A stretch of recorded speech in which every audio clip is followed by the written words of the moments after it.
ನಮಸ್ಕಾರ. ಧಾರ್ಮಿಕ ಮತ್ತು ಪೌರಾಣಿಕ ಚಾನಲ್ಗೆ ನಿಮಗೆ ಸ್ವಾಗತ. ನಾನು ನಿಮಗೆ ಇವತ್ತು ಶನಿದೇವರ ಜನ್ಮದ ಕಥೆ ಮತ್ತು ಶನಿ ಜಯಂತಿಯ ಮಹತ್ವದ ಬಗ್ಗೆ ಹೇಳುತ್ತೇನೆ. ಶನಿ ಜಯಂತಿಗೆ ಏನೇನು ಮಾಡಬೇಕೆಂದು ಹೇಳುತ್ತೇನೆ. ವಿಡಿಯೋ ಕೊನೆ ತನಕ ನೋಡಿದರೆ ನಿಮಗೆ ಶನಿದೇವರ ಮಹಿಮೆ ಬಗ್ಗೆ ತಿಳಿಯುತ್ತದೆ. ಮೊದಲು ಶನಿದೇವರ ಬಗ್ಗೆ ತಿಳಿದುಕೊಳ್ಳೋಣ. ಅವರ ಜನ್ಮ ಹೇಗೆ ಆಯಿತು? ಏಕೆ ಜನರು ಶನಿದೇವರನ್ನು ಭಯಪಡುತ್ತಾರೆ? ನಮ್ಮ ಹಿಂದೂ ಶಾಸ್ತ್ರಗಳಲ್ಲಿ ಶನಿದೇವರು ನವಗ್ರಹಗಳಲ್ಲಿ ಒಬ್ಬರು. ಶನಿದೇವರ ಜನ್ಮದ ಕಥೆ. ಪುರಾಣಗಳ ಪ್ರಕಾರ ಸೂರ್ಯದೇವರಿಗೆ ಸಂಜ್ಞಾದೇವಿ ಎಂಬ ಪತ್ನಿ ಇದ್ದಳು.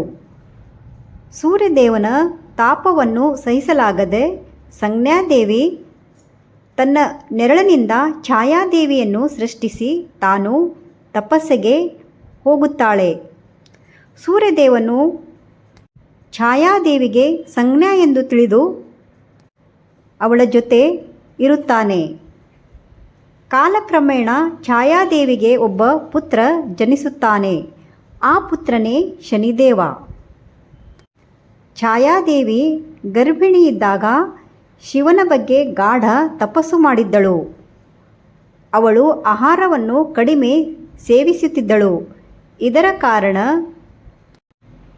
ಶನಿದೇವ ಕಪ್ಪಾಗಿ ಹುಟ್ಟಿದ್ದಾನೆ ಎಂದು ಹೇಳಲಾಗಿದೆ. ಶನಿದೇವರು ಹುಟ್ಟಿದ ಕ್ಷಣದಲ್ಲೇ ಅವರ ದೃಷ್ಟಿ ಸೂರ್ಯದೇವರ ಮೇಲೆ ಬಿದ್ದಿತ್ತು. ಆಗ ಸೂರ್ಯನ ಪ್ರಕಾಶ ಕಡಿಮೆಯಾಯಿತು ಎಂದು ಪುರಾಣಗಳಲ್ಲಿ ಹೇಳಲಾಗಿದೆ. ಇದರಿಂದ ಸೂರ್ಯದೇವರಿಗೆ ಕೋಪ ಬಂತು. ಆದರೆ ನಂತರ ಶಿವನು ಪ್ರತ್ಯಕ್ಷನಾಗಿ ಶನಿದೇವರು ಮಹಾಶಕ್ತಿಶಾಲಿ ಎಂದು ಹೇಳುತ್ತಾರೆ. ಶನಿದೇವರ ದೃಷ್ಟಿ. ಶನಿದೇವರು ನ್ಯಾಯದ ದೇವರು.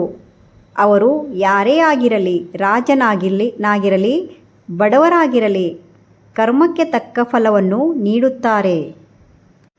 ಅವರ ಕಣ್ಣು ಬಿದ್ದಲ್ಲಿ ಕರ್ಮಫಲ ತಪ್ಪುವುದಿಲ್ಲ. ಆದ್ದರಿಂದ ಜನರು ಶನಿದೇವರಿಗೆ ಹೆದರುತ್ತಾರೆ. ಅಹಂಕಾರ, ಅನ್ಯಾಯ, ಸುಳ್ಳು, ಮೋಸ ಇವುಗಳನ್ನು ಮಾಡುವವರನ್ನು ಶನಿದೇವರು ಶಿಕ್ಷಿಸುತ್ತಾರೆ. ಆದರೆ ಸತ್ಯ, ಪರಿಶ್ರಮ, ಪ್ರಾಮಾಣಿಕತೆ ಇರುವವರ ಮೇಲೆ ಶನಿದೇವರ ಅಪಾರ ಕೃಪೆ ಇರುತ್ತದೆ. ಈಗ ಶನಿ ಜಯಂತಿಯ ಮಹತ್ವದ ಬಗ್ಗೆ ತಿಳಿದುಕೊಳ್ಳೋಣ. ಶನಿದೇವರು ಜನಿಸಿದ ದಿನವನ್ನು ಶನಿ ಜಯಂತಿ ಎಂದು ಆಚರಿಸಲಾಗುತ್ತದೆ. ಇದು ವೈಶಾಖ ಮಾಸದ ಅಮಾವಾಸ್ಯೆಯಂದು ಬರುತ್ತದೆ. ಈ ದಿನ ಶನಿದೇವರ ಆರಾಧನೆ ಮಾಡಿದರೆ ಪಾಪಗಳು ನಿವಾರಣೆಯಾಗುತ್ತದೆ ಎಂದು ನಂಬಲಾಗುತ್ತದೆ. ಶನಿ ದೋಷ, ಸಾಡೆ ಸತಿ ಇತ್ಯಾದಿ ಸಮಸ್ಯೆಗಳು ಕಡಿಮೆಯಾಗುತ್ತದೆ. ಶನಿ ಜಯಂತಿಯಂದು ಮಾಡುವ ವಿಶೇಷ ಪೂಜೆಗಳು. ಈ ದಿನ ಎಳ್ಳೆಣ್ಣೆ ದೀಪ ಹಚ್ಚುತ್ತಾರೆ. ಕಪ್ಪು ಎಳ್ಳು ದಾನ ಮಾಡುತ್ತಾರೆ. ಹಾಗೆ ಕಾಗೆಗಳಿಗೆ ಆಹಾರ ನೀಡುತ್ತಾರೆ. ಹನುಮಂತ ದೇವರ ಗುಡಿಗೆ ಹೋಗುತ್ತಾರೆ. ಶನಿ ಮಂತ್ರ ಜಪ ಮಾಡಬೇಕು. ಇವೆಲ್ಲವೂ ಶನಿದೇವರ ಕೃಪೆಗೆ ಕಾರಣವಾಗುತ್ತದೆ ಎಂದು ನಂಬಲಾಗಿದೆ.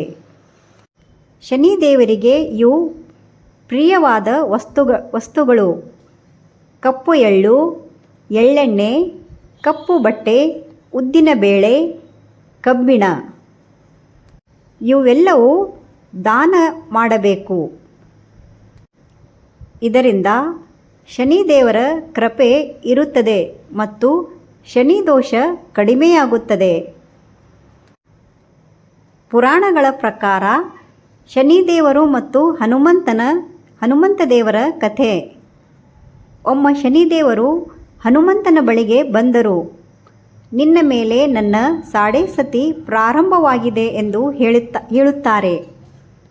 ಆಗ ಹನುಮಂತನು ರಾಮನ ಜಪದಲ್ಲಿ ತಲ್ಲೀನರಾಗಿದ್ದರು.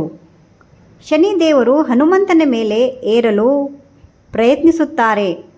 ಹನುಮಂತ ದೇವರು ತನ್ನ ಬಾಲವನ್ನು ದೊಡ್ಡದಾಗಿ ಮಾಡಿ ಶನಿದೇವರನ್ನು ಸುತ್ತಿಕೊಂಡರು.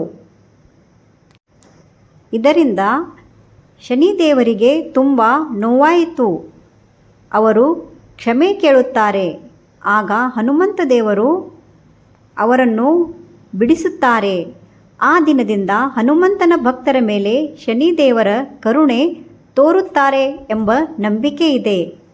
ಈ ಕಾರಣಕ್ಕೆ ಶನಿವಾರ ಹನುಮಾನ್ ದೇವಸ್ಥಾನಕ್ಕೆ ಹೋಗುತ್ತಾರೆ. ಶನಿಯ ದೋಷವಿದ್ದರೆ ಕಡಿಮೆಯಾಗುತ್ತದೆ ಎಂದು. ಶನಿದೇವರ ವಾಹನ ಮತ್ತು ಶನಿದೇವರ ರೂಪ.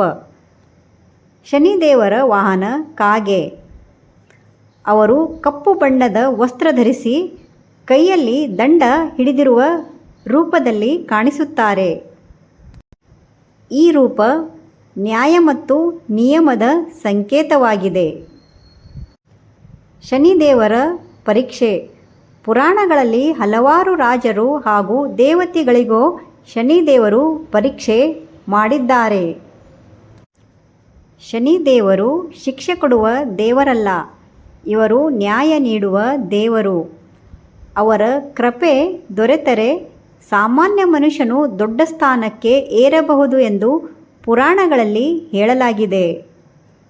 ಇದು ಶನಿದೇವರ ಮಹಿಮೆ ಮತ್ತು ಶನಿ ಜಯಂತಿಯ ಮಹತ್ವ. ನಿಮಗೆ ನಮ್ಮ ವಿಡಿಯೋ ಇಷ್ಟವಾದಲ್ಲಿ ಲೈಕ್, ಶೇರ್, ಸಬ್ಸ್ಕ್ರೈಬ್ ಮಾಡಿರಿ. ಧನ್ಯವಾದ.